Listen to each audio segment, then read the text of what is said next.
देशमा एउटा रोजगार छैनन्।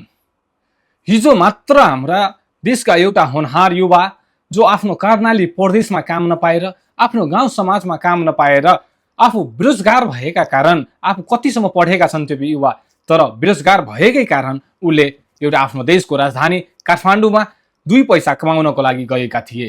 त्यो युवा हुन् कर्णालीका गणेश नेपाली। उसले आफू काठमाडौँमा गएर 2 पैसा कमाइरहेका थिए। त्यही क्रममा हिजो उसलाई पठाउ चलाउने त्यो युवा हिजो त्रिपेश्वरको राहदानी विभागको अगाडिमा आफ्नो गाडी एकछिनको लागि पार्किङ गरेका थिए। तर त्यही महानगरीयका त्यो छोटा प्रहरीहरू, छोटा राजा रानी सम्झिनेहरूले उसलाई जरिवाना काटे।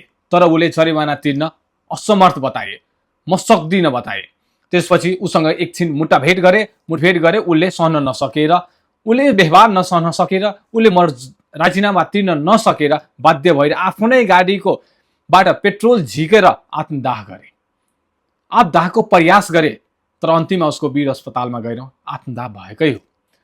पहिला त्यो गणेश नेपाली प्रति हार्दिक श्रद्धाञ्जली व्यक्त गर्न चाहन्छु र परिवारप्रति संवेदना व्यक्त गर्न चाहन्छु। यस्तो घटना भोलिको दिनमा नहोस्। तर फेरि आजै सर्लाहीमा फेरि एउटा 42 वर्षीय युवाले आत्मदाह प्रयास गरेका छन्। हो, यसमा सरकारको गल्ती हुन सक्छ, सरकारको कमी कमजोरी हो, होइन भने छैन। तर अहिलेकै सरकारलाई कमी कमजोरी भन्न सक्दिनँ।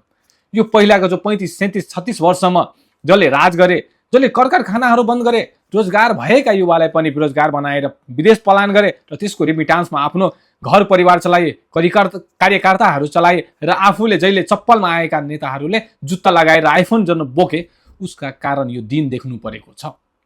उसका कारण हिजोको जुन युवा मरेको छन्, बाध्य भएर मरे, त्यो पहिलेका नेताहरूका कारण। आज दिनभरि वर्तमान सरकारको सडकदेखि सदनसम्म विरोध भइरहेका छन्। विपक्षीहरू त खोजिरहेछन् यो सरकारले कति बेला हामीलाई समय आओस्, हामीले विरोध गरौँ, कति बेला आन्दोलन गरौँ सोचिरहेछन्। आज गरे, तर यो सरकारको के गल्ती त्यसमा?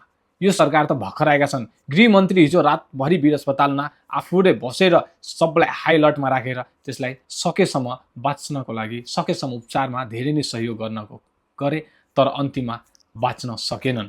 सरकारसँग एउटा विनम्र अनुरोध के छ कि जुन हिजोको जुन घटना छ त्यो घटनालाई सत्य तथ्य छानबिन गरी जो दोषी छन् उनलाई कारबाही गर्नुहोस् र जुन यो छोटे राजाहरू छन् जसलाई नैतिकतै छैनन्, जो छोटे नगर प्रहरीहरू छन्, महानगर प्रहरी, उपमहानगर प्रहरीहरू छन्, उनलाई जब नैतिकता छैनन्, उहरूलाई मानवता देखाउने इलाकत छैन भने उहरूले मानवप्रति जुन दानव देखाइरहेका छन्, एउटा सानो फलफुल तरकारी बेच्ने मान्छेलाई त्यो सामान खोसेर अनि फालिदिन्छन्, पोखिदिन्छन्। त्यस्ता कार्य गर्ने त्यो नालायक छोटे राजाहरूलाई कमसेकम सरकारले वा त ट्रेनिङ दिनु पर्यो वा त उसलाई खारिज गरेर उसको पैसा नेपाल सरकारका नेपाल प्रहरीमा लगाइदियो भने नेपाल प्रहरीको सङ्ख्या पनि बढ्छ। नेपाल प्रहरीले वर्दी लगाउन पाएका छैनन्, नेपाल प्रहरीले आफ्नो सुरक्षाका लागि इक्विपमेन्ट जुट्न पाएका छैनन्।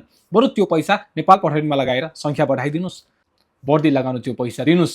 त्यो नगर प्रहरी, महानगर प्रहरी, उपमहानगर प्रहरी चाहिँदैन। त्यो जनताको सेवा गर्न ठाउँमा जनताको मानवतामाथि दानवता देखाउँछन्। त्यही भएर सरकारसँग विनम्र अनुरोध छन् कि त्यस्ता नालायकलाई एक गरी छानबिन कारबाही गर्नुहोस्।